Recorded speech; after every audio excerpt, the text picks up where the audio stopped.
Hello दोस्तों। तो कैसे हैं आप सभी। आशा करता हूं कि मस्त होंगे, स्वस्थ होंगे एवं अपनी परीक्षाओं की तैयारी में लगे होंगे। तो चलिए अब हम लोग आगे बढ़ते हैं। यह है हिंदी की आरोह पुस्तिका 11th की, और हम आज हैं चौथे चैप्टर में विदाई संभाषण। एक बार इसको देख लीजिए, दोबारा पढ़ने का कोई ज़रूरत नहीं पड़ेगा। और इसमें आपको 30 महत्वपूर्ण क्वेश्चन दिए जाएंगे। तो चलिए अब हम लोग आगे बढ़ते हैं दोस्तों। जो विदाई संभाषण चैप्टर है उसके ये लेखक हैं बाल मुकुंद गुप्त। आप उनका तस्वीर भी देख सकते हैं। तो चलिए अब हम लोग आगे बढ़ते हैं, इनके बारे में कुछ जानकारियाँ प्राप्त करते हैं। इनका जन्म सन 1865 को हुआ था। इनका जन्म सन 1865 को हरियाणा में हुआ था। इनकी प्रमुख संपादन हैं अखबार ए चुनार, हिंदुस्तान, हिंदी बंगवासी, भारत मित्र आदि। और इनकी प्रमुख रचनाएं हैं शिव शंभू के चिट्ठे, चिट्ठदे और खत, खेल, तमाशा। इनकी मृत्यु सन 1907 में हो गई थी। अब चलिए इनके बारे में कुछ नीचे हम लोग जानते हैं। गुप्ता जी की आरंभिक शिक्षा उर्दू में हुई। बाद में उन्होंने हिंदी सीखी। वे खड़ी बोली और आधुनिक हिंदी साहित्य को स्थापित करने वाले लेखकों में से एक थे। उन्हें भारतेंदु युग और द्विवेदी युग के बीच की कड़ी के रूप में देखा जाता है। देखिए दोस्तों, यहाँ पे एक लाइन आया है कि उन्हें भारतेंदु युग और द्विवेदी युग के बीच के कड़ी के रूप में देखा जाता है। इसका तात्पर्य है दोस्तों कि भारतेंदु युग जब खत्म हुआ और द्विवेदी युग जब स्टार्ट हुआ, उसके बीच में है सो ये जो हमारे लेखक हैं उनका बहुत सारा काव्य आया, उसी के बीच में प्रचलित हुए। और बाल मुकुंद गुप्त राष्ट्रीय नवजागरण के सक्रिय पत्रकार थे। चलिए अब हम लोग चैप्टर की तरफ जाते हैं, पाठ की तरफ जाते हैं, कुछ जानने का कोशिश करते हैं। आपको इसमें लगभग 30 वेरी इंपॉर्टेंट प्रश्न का उत्तर दिया जाएगा। तो विदाई संभाषण उनकी सर्वाधिक चर्चित व्यंग कृति शिव शंभू के चिट्ठे का एक अंश है। यह पाठ वाइसराय कर्जन जो 1899 से 1904 एवं 1904 से 1905 तक 2 बार वाइसराय रहे के शासन में भारतीय की स्थिति का खुलासा करता है। दोस्तों, ये जो हम लोग का चैप्टर है उसमें ये जो हम लोग का चैप्टर है विदाई संभाषण, उसमें ये एक व्यंग्य है। व्यंग्य का मतलब होता है कि हंसी मजाक, किसी के ऊपर खिल्ली उड़ाना। इसको लिया गया है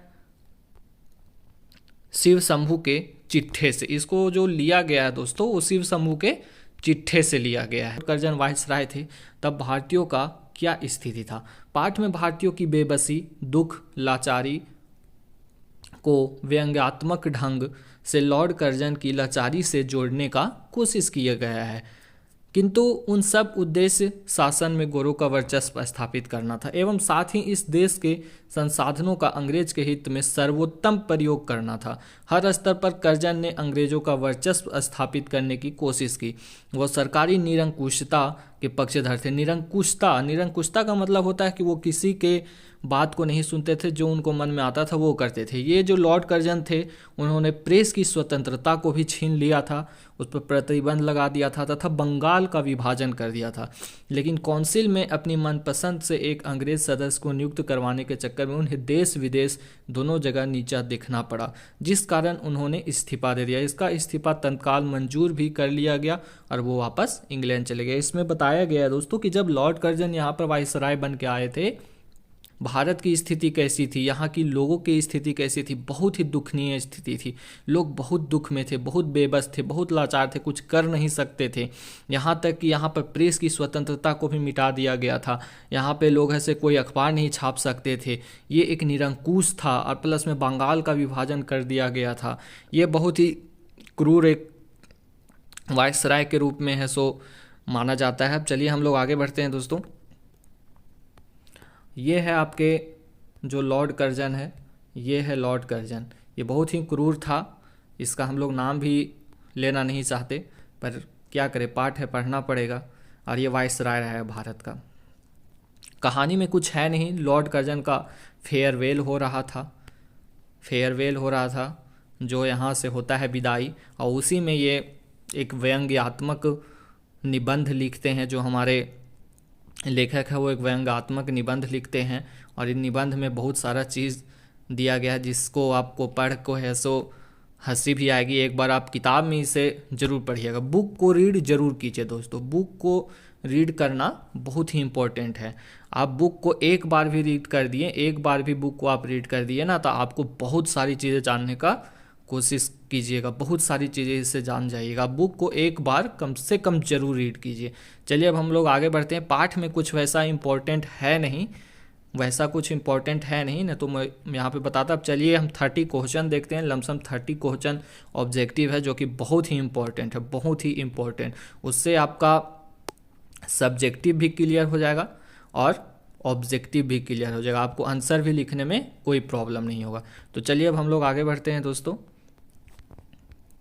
ये है हमारा फर्स्ट क्वेश्चन कि लेखक ने तीसरी शक्ति किसे कहा। लेखक ने तीसरी शक्ति किसे कहा। जब आप पाठ पढ़ना स्टार्ट करेंगे दोस्तों, तो इसमें पहले ही लाइन में कहा गया है कि आपके ऊपर तीसरी शक्ति का भी वर्चस्व है। आप पाठ पढ़िएगा तो उसमें जरूर ये लाइन मिलेगा। तो लेखक ने तीसरी शक्ति है सो ईश्वर को कहा है। लेखक ने तीसरी शक्ति ईश्वर को कहा है। चलिए अब दोस्तों जल्दी जल्दी हम लोग नेक्स्ट क्वेश्चन की तरफ बढ़ते हैं। नेक्स्ट क्वेश्चन है आपका कि लेखक के अनुसार लॉर्ड कर्जन किन्हें गर्म तवे पर पानी की बूंद के भांति नचाया है। आप देखे होंगे दोस्तों कि जब आप तावा गर्म रहता है, जब तावा गर्म रहता है और उस पर हम लोग कुछ छींटे पानी की बूंदे को डालते हैं तो एक साथ वो पूरे है सो नाचने लगता है, वैसा मतलब होता है। आप देखे होंगे घर में खाना बनता है तो इसी में पूछा है क्वेश्चन कि लेखक के अनुसार लॉर्ड कर्जन किन्हें गर्म तवे पर पानी की बूंद की भांति नचाता है। तो दोस्तों इसका आंसर भारतवासियों को, श्रीलंकाइयों को और गरीबों को, ये तीनों होगा। यहाँ पे ये एक ऑप्शन गलत दिया गया, इसमें से सभी को, क्योंकि वो ना तो भारतवासियों को चाहता था, न श्रीलंकाइयों को चाहता था, न गरीबों को देखना चाहता था।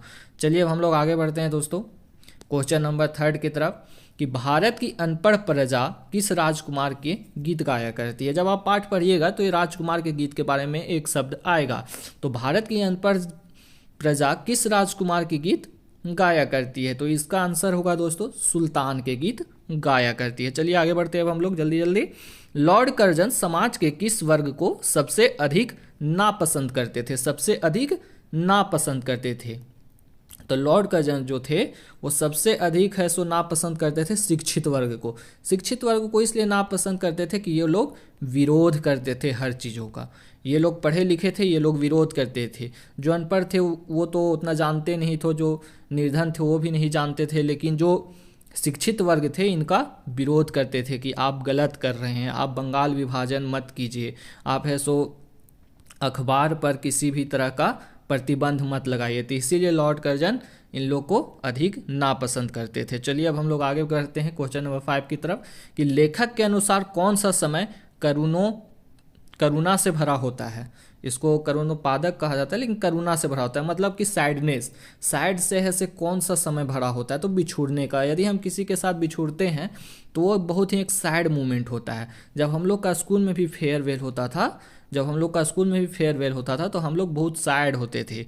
चलिए अब हम लोग आगे बढ़ते हैं दोस्तों। यहाँ पे भी है सो इस चैप्टर में भी है सो फेयरवेल ही हो रहा है, इस चैप्टर में भी फेयरवेल ही हो रहा है। चलिए अब हम लोग आगे बढ़ते हैं। लॉर्ड कर्जन की क्या जिद थी। लॉर्ड कर्जन की क्या जिद थी। तो लॉर्ड कर्जन का जिद यही था बंगाल विभाजन। वो एकदम चाहते थे कि बंगाल का विभाजन करो। बंगाल विभाजन के पीछे बहुत बड़ा इतिहास है। इतिहास की कक्षाओं में इसे आप जरूर पढ़िएगा, हम भी इसमें पढ़ाएंगे यदि समय मिलेगा तो। चलिए अब आगे बढ़ते हैं दोस्तों कि लॉर्ड कर्जन ब्रिटिश शासकों को किस बात की धमकी देते थे। लॉर्ड कर्जन जो थे वो ब्रिटिश शासकों को किस बात की धमकी देते थे। तो इस्तीफा देने की धमकी देते थे। उनका कहना था कि यदि मेरा बात नहीं मानोगे तो हम इस्तीफा दे देंगे। इसलिए ये सब डरता था कि लॉर्ड कर्जन जो है जब भारत में आया और यहाँ पर शासन करना स्टार्ट किया तो ब्रिटिश शासकों का वर्चस्व बहुत ज़्यादा बढ़ा। वो चाहते थे कि लॉर्ड कर्जन यहाँ पे शासन करते रहे और हमारा वर्चस्व बढ़ते रहे। चलिए अब हम लोग आगे बढ़ते हैं दोस्तों जल्दी जल्दी, बहुत सारा क्वेश्चन है। नादिर शाह ने कहाँ कत्लेआम किया था। ये चैप्टर में दिया गया है, इसमें एक रेफरेंस दिया गया कि नादिर शाह ने कहाँ कत्लेआम किया था। तो नादिर शाह ने दिल्ली में कत्लेआम किया था।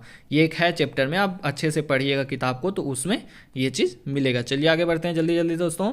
लॉर्ड कर्जन भारत में कितनी बार वायसराय बना? लॉर्ड कर्जन भारत में कितनी बार वायसराय बना? तो वो ये 2 बार वायसराय बना था। चलिए अब हम लोग आगे बढ़ते हैं। लॉर्ड कर्जन की ताल पर कौन नाचता था? लॉर्ड कर्जन की ताल पर कौन नाचता था? तो हकीम लॉर्ड कर्जन की ताल पर नाचते थे। कौन नाचते थे? हकीम लॉर्ड कर्जन की ताल पर नाचते थे। चलिए अब हम लोग आगे बढ़ते हैं।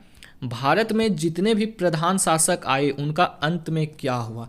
आप लोग जानते हैं दोस्तों कि भारत में बहुत सारे शासक हुए, चाहे वो मुस्लिम शासक हो, हिंदू शासक हो, अंग्रेज शासक हो, बहुत सारे शासक हुए, लेकिन कोई भी भारत में टिक नहीं पाया। जो भी यहाँ पर आक्रमण किया, शासन किया, कोई भी भारत में टिक नहीं पाया। तो इसका आंसर यही होगा कि यहाँ से जाना पड़ा। चाहे वो कोई भी शासक हो, कोई भी यहाँ टिक नहीं पाया, उसको अंत में यहाँ से जाना पड़ा। चलिए अब हम लोग चलते हैं आगे के क्वेश्चन की ओर। दिल्ली में किस राजा की प्रार्थना पर नादिर शाह ने कत्लेआम रोक दिया था?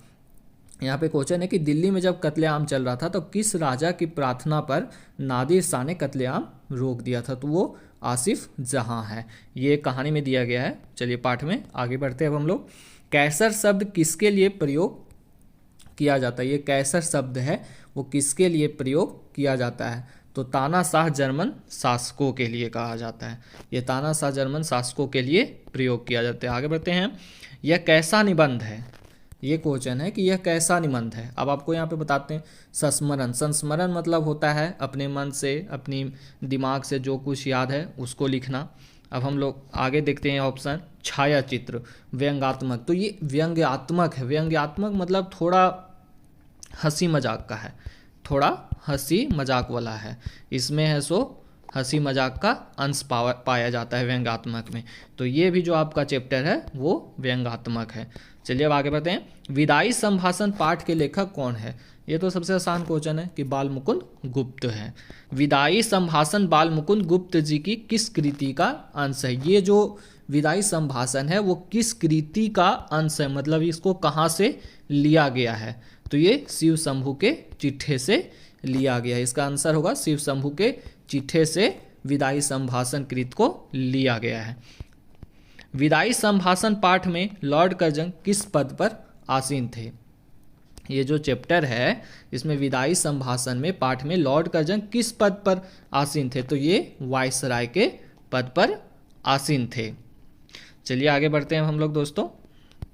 नेपोलियन ऑफ पर्सिया, ये हिस्ट्री का भी क्वेश्चन है कि नेपोलियन ऑफ पर्सिया ने के नाम से किस शाह को जाना जाता था? किस राजा को या किस शाह को जाना जाता था? तो ये नादिर शाह। नादिर शाह को नेपोलियन ऑफ पर्सिया के नाम से जाना जाता था। चलिए अब हम लोग क्वेश्चन नंबर 19 देखते हैं कि दुर्बल गाय बलशाली गाय के चले जाने से प्रसन्न नहीं हुई। इस कथन में दुर्बल गाय से क्या आशय है? तो इस कथन में दुर्बल गाय से आशय है कि भारतीय जनता, इसमें एक माने प्रकरण दिया गया है, एक लाइन लिखा गया है, उसमें है सो दुर्बल गाय का आशय है सो भारतीय जनता से किया गया। आप उसको पाठ को पढ़िएगा तो आपको जरूर समझ में आएगा। माय लॉर्ड से विदाई के समय कैसा भाषण करने की लेखक आशा रखता था? विदाई के समय जो लेखक था वो कैसा भाषण लिखने की आशा रखता था? तो इसका आंसर होगा उदारता पूर्ण। चलिए अब आगे बढ़ते हैं दोस्तों। विदाई संभाषण में वायसराय कर्जन को किससे अधिक दमनकारी कहा गया है? विदाई संभाषण में वायसराय कर्जन को किससे अधिक दमनकारी का मतलब होता है सब, किससे अधिक क्रूर कहा गया, किससे अधिक क्रूर कहा गया है? तो इसको है सो सबसे ज़्यादा क्रूर कहा गया। नादिर शाह से भी, जार से भी और कैसर से भी, इस सबसे ज़्यादा क्रूर वायसराय कर्जन को कहा गया है। क्योंकि ये बहुत ही एकदम भारतीयों पर है सो कत्लेआम किया, दूसरा चीज़ की बंगाल विभाजन किया, तीसरा चीज़ बहुत सारा ऐसा ये सिस्टम लाया भारत में कि जिससे भारत के लोग एकदम हताहत हो गए, दुखी हो गए, लालची हो गए, लाचार हो गए, बहुत दिक्कत किया था ये।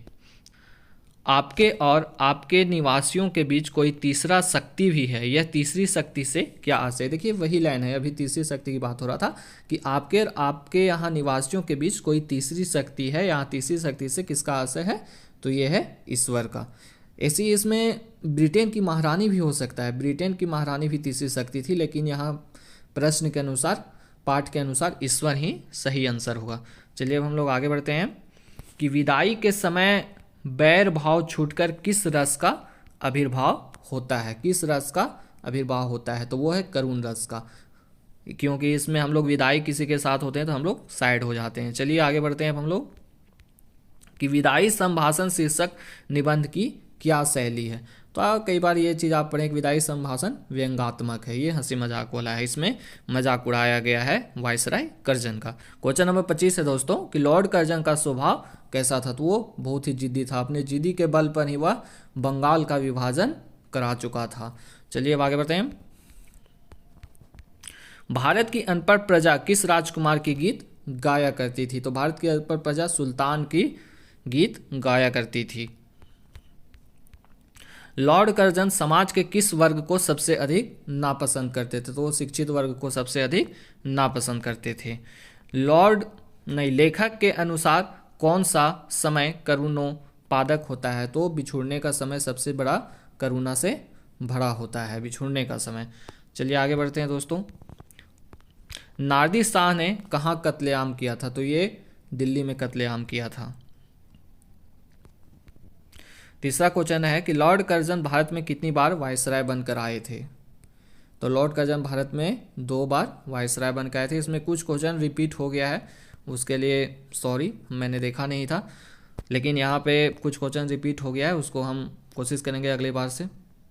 तो बहुत बहुत धन्यवाद दोस्तों, आप यहाँ तक जुड़े रहे, आपका बहुत बहुत धन्यवाद।